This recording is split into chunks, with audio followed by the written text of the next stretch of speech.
Olá para você que acompanha as redes sociais da Isto É, seja muito bem-vindo, seja muito bem-vinda. Estamos no ar com mais um Isto É Entrevista, falando diretamente de Brasília e trazendo o cenário político aqui na capital federal.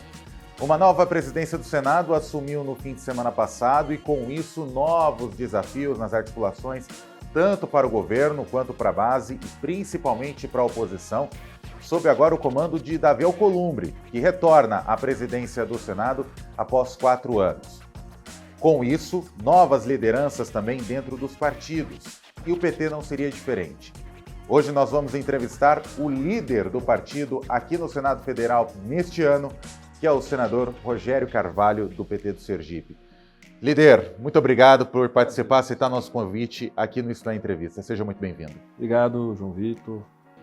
Meus cumprimentos a todos que estão acompanhando a Isto É. É uma satisfação estar com você. Vamos colocar a conversa em dia, né? Vamos colocar a conversa em dia. Eu já quero até começar exatamente com isso. Uma nova presidência, Davi Alcolumbre volta. Ele já é um presidente conhecido, ficou 2 anos aí entre 19 e 21. E o senhor foi líder do PT em 2020. Só que agora ele está, vamos dizer assim, mais ativo, mais articulador do que daquela época. E eu queria saber do senhor qual é a expectativa para esse mandato do Davi Alcolumbre e, principalmente, a participação do PT neste mandato do novo presidente. Bom, eu vou dizer que o Davi já era muito articulador naquela época, viu? E um traço que ele tem de estar o tempo todo trabalhando, ele é muito ativo. Veja, a nossa expectativa é de que tenhamos uma relação muito tranquila no sentido de não ter conflito de procedimento, de obstrução por parte dele dos debates. Quanto a isso, a gente está muito tranquilo. Eu fui líder, como você mencionou aqui, junto com ele. Em alguns momentos, ele foi fundamental para garantir que determinadas pautas entrassem na ordem do dia, e a gente conseguiu discutir ou avançar ou impedir que determinadas derrotas para o nosso campo e para a nossa base acontecessem, como as reformas trabalhistas que foram propostas, carteira, não sei se você lembra, carteira verde e amarela, aquelas propostas, elas foram impedidas porque elas traziam um dano muito grande à sociedade, principalmente à população trabalhadora. E o Davi, no seu discurso de posse, ele disse que todos os temas de interesse do povo brasileiro, que é essa a reflexão que ele vai fazer, e é baseado nisso que ele vai estabelecer, que vai definir como critério para definir o que vai compor ou não a pauta do Senado, a partir de uma discussão com os líderes partidários, que vão apresentar suas prioridades, e ele disse que o critério que ele vai adotar é: isso melhora a vida dos brasileiros? Não melhora a vida dos brasileiros? Acho essa uma declaração muito, muito positiva, porque nos dá a certeza de que a gente vai fazer um debate mais qualificado sobre temas de relevância para a sociedade brasileira e para a consolidação de um Estado mais moderno, de um Estado mais eficiente, que é o que a gente espera do nosso trabalho, ou seja, que a sociedade tenha mais justiça social, mais justiça tributária, um aumento da renda, que possa ter a garantia da ampliação dos postos de trabalho, que a economia continue crescendo, que a gente controle a inflação, que a gente diminua a dívida pública, que a gente melhore a gestão monetária no Brasil, aportando novas medidas que dê ao Banco Central, com a sua autonomia, a possibilidade de parar de emitir títulos da dívida pública para fazer gestão de liquidez interbancária. Tem tantas coisas que podem ser feitas que eu acho que essa posição do presidente Davi nos anima, porque a gente vai estar discutindo questões de grande relevância. Se assim for feito, o Brasil vai ter um grande parceiro na presidência do Congresso para ajudar o Brasil a melhorar a vida dos brasileiros, que é também o que é o objetivo do presidente Lula, né? Então, eu acho que vai coincidir esse desejo. A gente tem que diminuir esse debate mais artificial, mais infrutífero, e ir para um debate mais com um objeto claro, em torno de questões relevantes. Tem coisas que não têm a menor importância, que pautam a vida dos brasileiros e o debate. Tem coisas que, de fato, são importantes para a gente se estruturar enquanto sociedade, e uma sociedade que seja melhor, e um país que seja melhor para todos os brasileiros. Como disse o nosso bonezinho, Brasil é dos brasileiros, e os brasileiros precisam ter as riquezas desse país, as vantagens de viver neste país, influenciando e melhorando as suas vidas, ou seja, a vida de todos os brasileiros. A gente sabe que tem muitas pautas que estão travadas aqui no Senado, e provavelmente, né, aliás, quase 100% de certeza, é que o ministro da Fazenda, Fernando Haddad, deve colocar cada vez mais pautas econômicas neste ano aqui no Congresso Nacional. Inclusive, ele entregou nesta semana para os presidentes um painel de 25 projetos que poderiam ali ser alavancados neste ano, tanto na Câmara quanto no Senado. Queria saber do senhor quais são as pautas prioritárias do partido para este ano e como destravar outras pautas importantes que já estão aqui, como, por exemplo, o projeto do Comitê Gestor do IBS, da reforma tributária, que já foi aprovado na Câmara e tinha a promessa de ter sido votado até o final do ano passado, e não foi. Eu acredito que uma das grandes prioridades é atender uma parte da população que não deveria estar pagando o imposto de renda. Quem ganha até R$5.000, até R$6.000, R$7.000, quem ganha até R$5.000 não deve pagar imposto de renda. E quem ganha até R$7.000, pagar menos imposto do que paga hoje. Com isso, a gente pode retirar da condição de contribuinte que tem que tirar recurso para botar nos cofres públicos, né? 30 milhões de pessoas. Esse dinheiro vai para onde? Esse dinheiro vai para a economia, vai para o consumo, vai para o bem-estar das famílias. Então, eu acho que essa é uma grande prioridade que faz parte da obrigação do Congresso apreciar, que é a reforma da renda, a reforma tributária sobre a renda, né? Então, eu acho que esse é um debate prioritário que a gente precisa tocar aqui no Congresso Nacional. Também eu acho importante a gente encontrar novos mecanismos de crédito mais barato para a população de uma maneira geral, principalmente a população de mais baixa renda, né? Que não pode se socorrer nem no cheque especial, nem no cartão de crédito, porque 2 meses de atraso ele compromete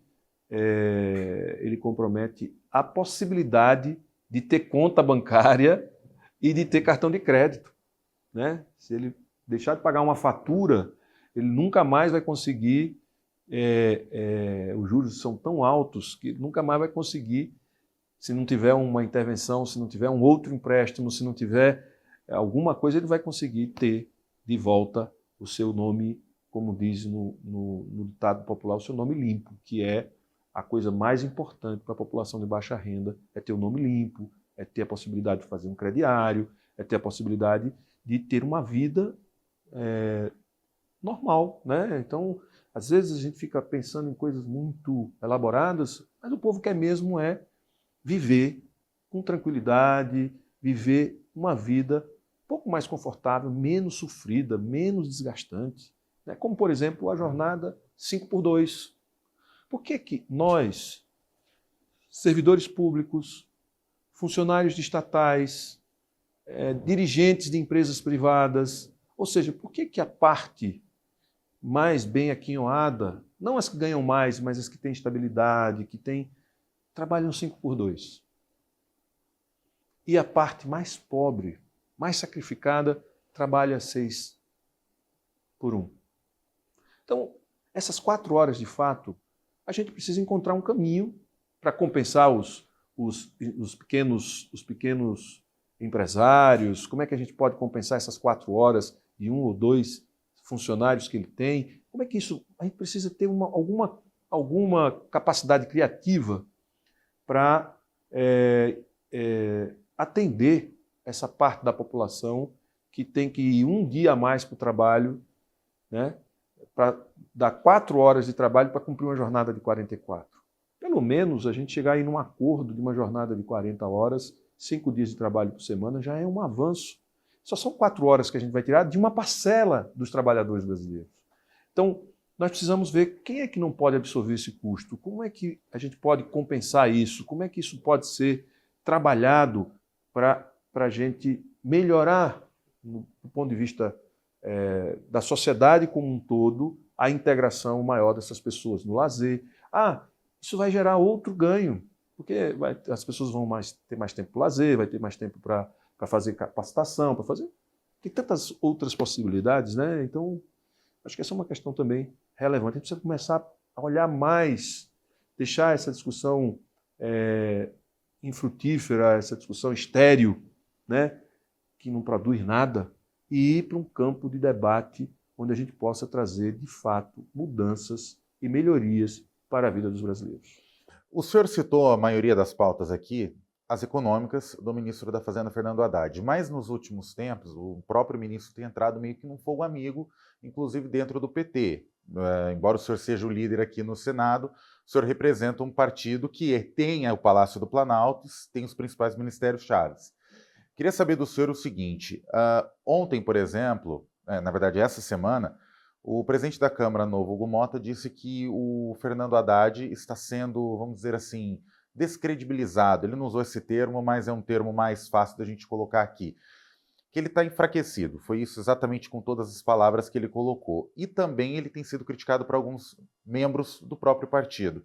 Queria saber do senhor o quanto que isso impacta a tramitação das pautas econômicas aqui e o que o senhor avalia que pode ali ter prejudicado, talvez, toda essa meta econômica do governo, com o aumento da inflação, preço dos alimentos, essa situação da taxa de juros que deve subir para 14%, segundo alguns analistas, em março. O que está acontecendo e o que precisa ser reestruturado, na opinião do senhor? Eu costumo dizer que quando um político ou quando um gestor ele é muito combatido, geralmente, ou ele é questionado, ele não é pelos seus defeitos, mas pelas suas qualidades. Então, é um tanto quanto injusto, neste momento, as pessoas estarem julgando o ministro Haddad. Veja, o ministro Haddad conduziu um processo de debate junto com as 2 casas legislativas que aprovou a reforma tributária sobre o consumo, que aprovou o novo arcabouço fiscal, que aprovou o desenrola, que aprovou agora um ajuste fiscal no final do ano para garantir que o arcabouço fiscal seja de fato a âncora para estabelecer o limite de gastos. Foi sob o comando dele que a gente saiu, tirou o Brasil, e do presidente Lula, obviamente, né, que é quem comanda, mas a gente saiu de um déficit no ano passado de 240 bilhões de reais nas contas públicas para próximo de zero agora em 2024. Ou seja, em apenas um ano, com um ano de governo, em 2 anos, ele sai de um déficit de 240 bilhões. E veja, nós não tivemos superávit primário este ano por conta das desonerações que não foram suspensas, porque elas teriam acabado o ano passado, certo? Pela lei, pela regra, e pelos precatórios que o governo foi obrigado a pagar ao longo de 2024, que vem do final do governo Bolsonaro, que transferiu essa bomba para cá. Então, se não fosse isso, a gente teria tido superávit primário, ou seja, a gente teria sobrado dinheiro, a gente tinha arrecadado mais do que gastado, ou seja, a gente tinha feito poupança, né? Nós aumentamos o emprego, nós temos a maior taxa de pessoas com carteira assinada da história do Brasil, mais de 100 milhões de pessoas, 6,2% de desemprego, regiões do Brasil com mão de obra escassa, ou seja, faltando mão de obra, com pleno emprego. Nós reduzimos a inflação sobre os alimentos, apesar de dizerem o contrário. Dos 4 anos de Bolsonaro foram 54% de inflação do alimento no domicílio, certo? E no governo de Bolsonaro, nos primeiros 2 anos, foram 27% de aumento. O governo Lula, nos 2 primeiros anos, foi 7%, 7,1%, uma fração. A gente aumentou a renda dos brasileiros, a maior renda, crescimento de renda num curto espaço de tempo da história. Nós aumentamos o repasse através dos programas sociais, ampliamos a quantidade de beneficiários do BPC, ou seja, com tudo isso, a gente fez o que o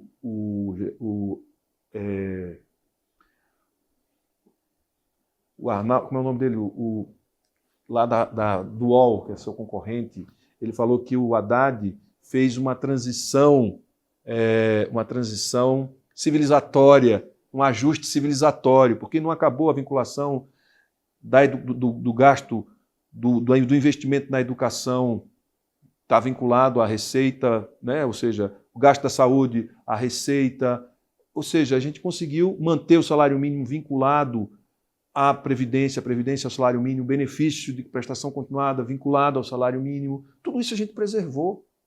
E, ao mesmo tempo, a gente conseguiu chegar próximo de um déficit zero e com possibilidade da gente ter superávit em 2025, e eu acredito nisso, e a gente fazer a mudança no imposto, na tributação sobre a renda, no imposto de renda. Ou seja, o Haddad fez muitas coisas, mexeu com o programa de apoio às micro e pequenas empresas, resolveu a dívida de milhões de brasileiros na pessoa física, certo? Então, se estão criticando ele, eu estou lhe dizendo, se estão batendo muito, não é pelos defeitos, é pelas qualidades e pela entrega, porque ele ajudou e está trabalhando e faz, sob a orientação do presidente Lula, um trabalho que interfere diretamente na vida das pessoas. Então é óbvio que ele vai ser combatido. Mas o senhor vê um fogo amigo interno?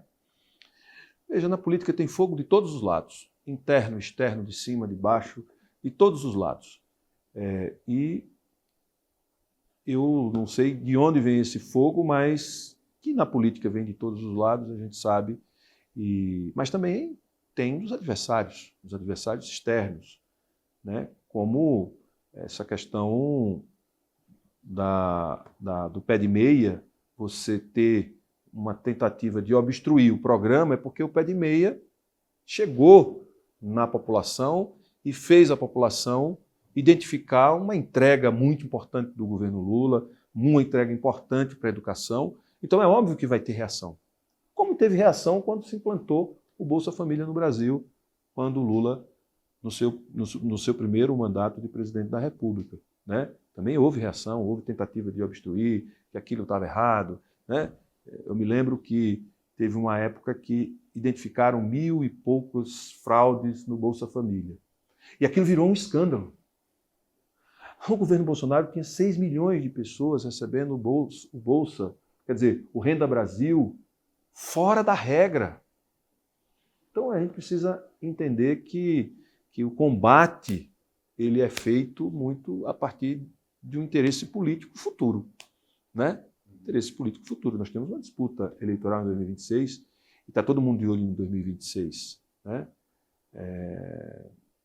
E o governo tem que se preparar para enfrentar essas críticas, esses questionamentos.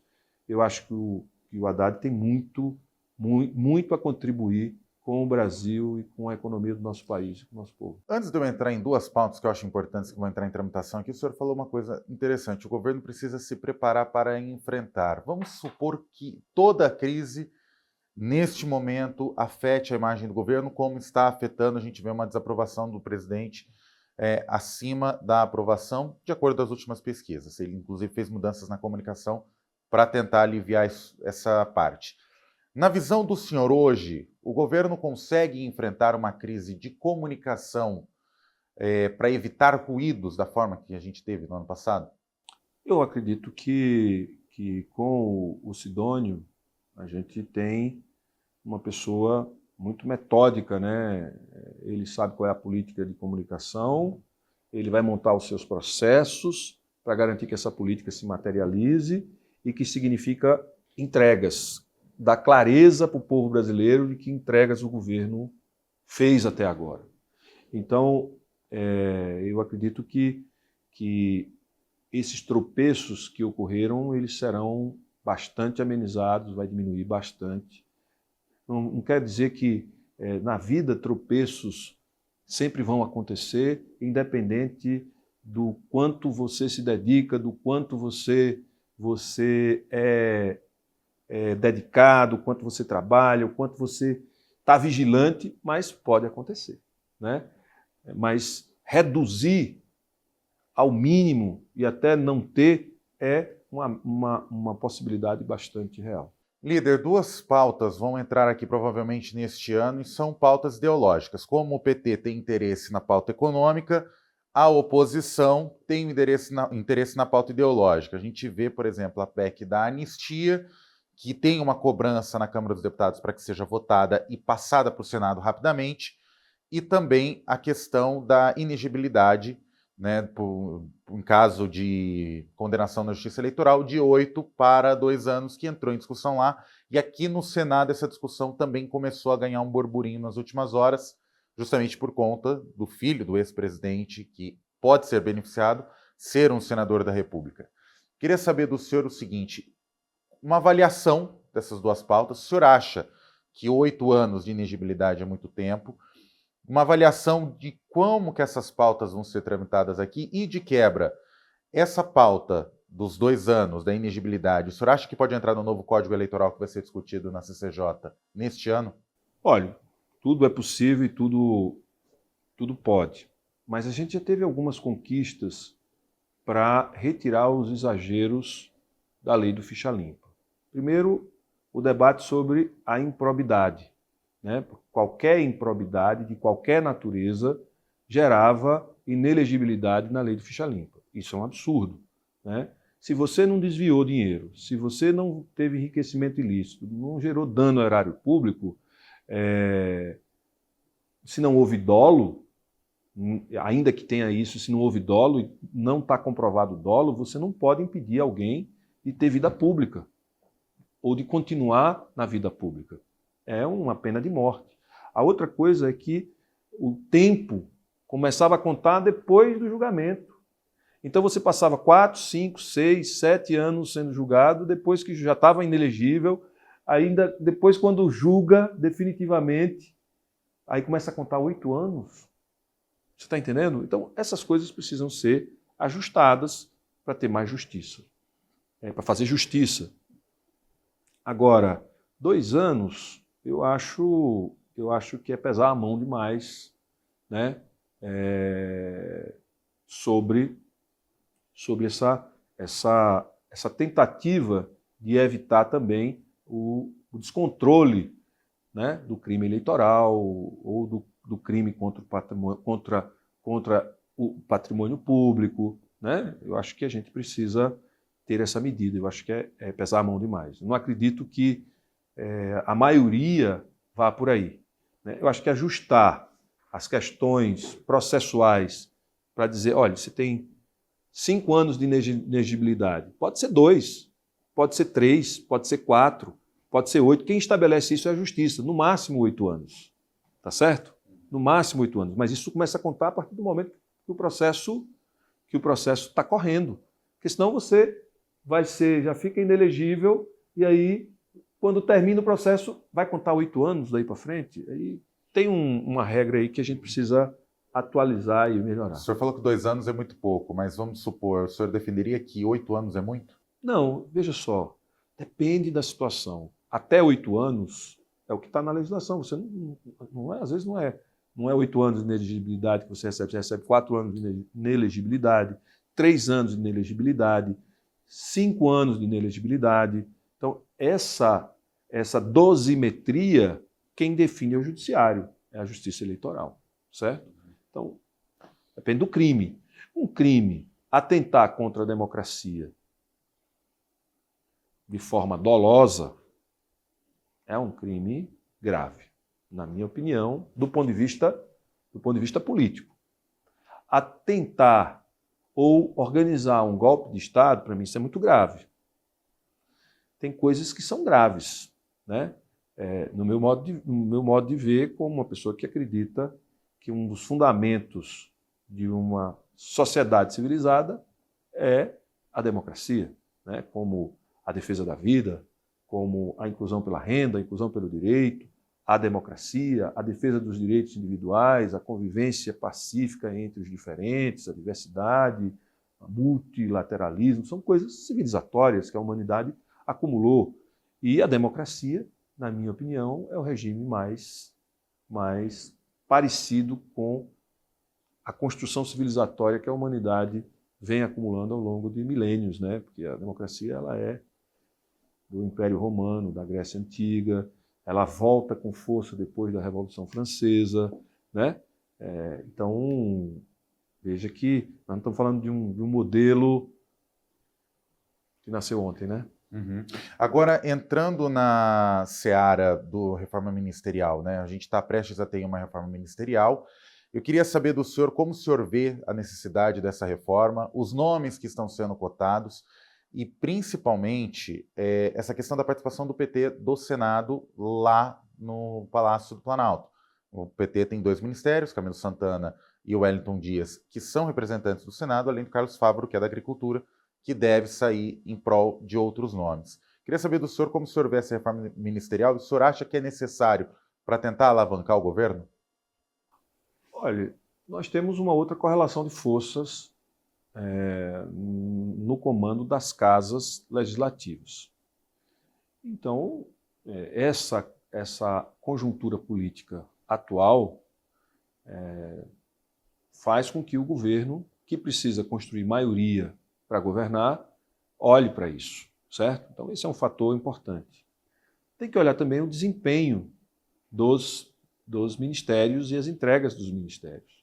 Só quem tem condição de fazer essa avaliação de qual, quem, como, é quem está mais na articulação desse debate. Eu acho que o presidente está acompanhando, junto com uma parte da sua equipe, e eu acredito que eles vão conseguir, até o final de março, ter uma configuração nova da esplanada dos ministérios.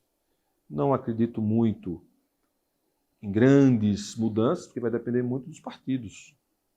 O partido vai querer mudar os seus jogadores, né? Ou não? Já está lá consolidado. Os jogadores que eu digo, os seus titulares que foram propostos para essas pautas, percebe? Então, os partidos precisam também se manifestar, né? Quais são os seus pleitos, como é que isso precisa entrar numa equação que o governo vai ter que fazer. E o orçamento sai ainda em fevereiro? A gente trabalha para que saia em fevereiro, o desejo é que saia em fevereiro, mas até março a gente vai ter que aprovar, né?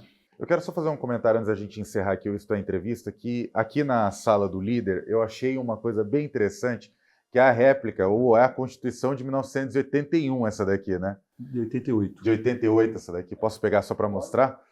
Uma réplica da Constituição de 1988. Eu achei isso aqui bem interessante dentro da sala do Senado da República. Eu já passei por vários gabinetes e nunca tinha visto uma réplica dessa. Conta um pouquinho disso daqui. Como é que isso aqui veio? Isso aqui foi um presente que eu ganhei da Caixa Econômica Federal. Aqui, ó.